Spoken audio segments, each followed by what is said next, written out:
जय हिंद मेरे प्यारे बच्चों। तो कैसे हो आप लोग? आई होप आप मस्त और बेटर होंगे। चलिए आज हम आपको बताने वाले हैं दर्पण से संबंधित चिन्ह परिपाटी को कैसे हम बनाएंगे। हम लोग न्यूमेरिकल बनाते हैं ना, बड़ा समस्या आता है, बड़ा कंफ्यूज हो जाते हैं कि एफ का मान क्या ले, वी का मान क्या ले, यू का मान क्या ले, एम का मान क्या ले ना बच्चों। यह सारा डाउट आपका क्या करने वाले हैं, खत्म करने वाले हैं सिर्फ 1 से 2 मिनट में। अब ध्यान दीजिएगा, जो कुछ नहीं जानते हैं वो तो बिल्कुल ध्यान दीजिएगा। देखिए यहाँ पे पहला लिखे हैं दर्पण से संबंधित चिन्ह परिपाटी। इतना सिंपल बताएंगे ना, आप कल्पना भी नहीं कर सकते हैं। पहले यहाँ पे देखिए दर्पण 2 प्रकार का होता है, एक उत्तल दर्पण, एक अवतल दर्पण होता है। गोलीय दर्पण का यह प्रकार है, आप यहाँ पे देख रहे होंगे यू, वी और एफ। उत्तल दर्पण में जब आपका यू किसको बोलते हैं बच्चों? यू बोलते हैं वस्तु की दूरी, वी बोलते हैं प्रतिबिंब की दूरी और ये एफ फोकस दूरी होता है। अगर आपका न्यूमेरिकल में आ जाए कि यू का मान इतना दिया हुआ है, उत्तल दर्पण में यू का मान इतना है, वी का मान इतना है, एफ का मान इतना है, तो वहां पे बच्चों क्या करते हैं, यू के मान को माइनस में लेते हैं, वी के मान को प्लस में लेते हैं और एफ के मान को भी प्लस में लेते हैं। किसमें? ये उत्तल दर्पण में लेते हैं। और अब चलते हैं अवतल दर्पण में। अवतल दर्पण में क्या होता है बच्चों, यू का मान माइनस में लेते हैं, वी का मान माइनस में। देखिए अवतल दर्पण में 2 को कंडीशन होता है, ठीक है, एक माइनस में आता है, एक प्लस में आता है। आप प्रतिबिंब बनाए होंगे तो वहां पे पता चला होगा, एक कंडीशन ऐसा आता है जो कि काल्पनिक बनता है ना। और हम आपको बताए होंगे जो माइनस में दर्पण के आगे बनता है वह माइनस में होता है, जो दर्पण के पीछे बनता है वह प्लस में होता है। तो आपको क्या करना है, यू का मान जब अवतल दर्पण में बोले तो यू का मान माइनस लेना है, वी का मान माइनस लेना है और वी का मान प्लस लेना है, एफ का मान माइनस लेना है। और यह माइनस प्लस कब लेना है, जब आपको बोला जाए कि दर्पण में वास्तविक प्रतिबिंब की बात किया जाए या दर्पण में काल्पनिक प्रतिबिंब की बात किया जाए। देखिए आभासी का मतलब होता है काल्पनिक, ठीक है, तब जाके यहाँ पे यह चिन्ह लेते हैं।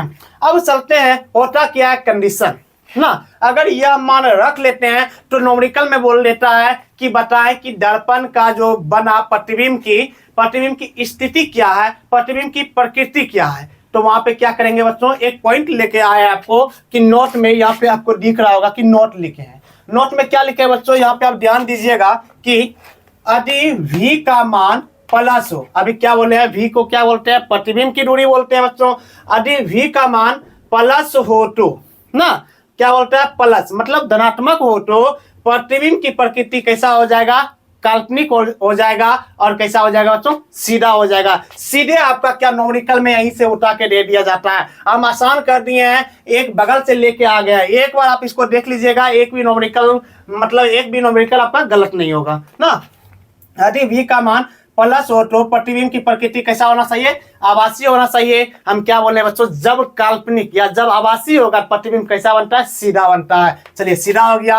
और आभासी और काल्पनिक जब बनेगा बच्चों तो प्रतिबिंब कहाँ पे बनता है, दर्पण के पीछे बनता है। तो प्रतिबिंब की स्थिति क्या हो जाएगा, दर्पण के पीछे। यही दोनों पूछता है।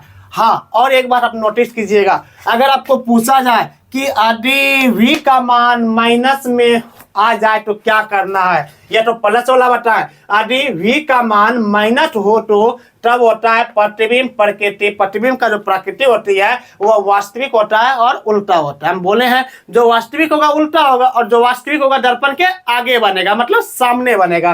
तो प्रतिबिंब की स्थिति क्या हो जाएगा, दर्पण के सामने हो जाएगा।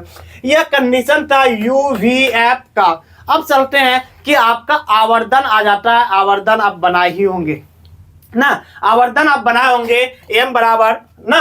तो जब प्रतिबिंब काल्पनिक हो तो एम का मान क्या होता है बच्चों, जब प्रतिबिंब काल्पनिक हो तो एम का मान प्लस में लेंगे, अगर जब प्रतिबिंब वास्तविक हो तो एम का मान माइनस में लेंगे। समझ गए ना। आवर्धन जब निकालना बोलता है दर्पण या लेंस का, तो यह दर्पण का हम बता रहे हैं कि दर्पण में अगर एम के बारे में बोले तो जब वास्तविक हो, जब काल्पनिक हो तो प्लस में लेंगे, जब वास्तविक हो तो क्या लेंगे बच्चों, माइनस में लेंगे। इतना को आपको ध्यान में रखना है और ज्यादा कुछ नहीं। अगर आप इतना को आप ध्यान में रख लेते हैं, दर्पण से संबंधित जितना भी सूत्र होगा या जितना भी न्यूमेरिकल होगा ना, आपका सब बन जाएगा, एक भी क्वेश्चन गलत नहीं होगा। उम्मीद करते हैं बच्चों यह वीडियो आपको काफी पसंद आया होगा और आपका प्यार इसी तरह मिलता रहे। जय हिंद बच्चों, love you, take care, bye bye.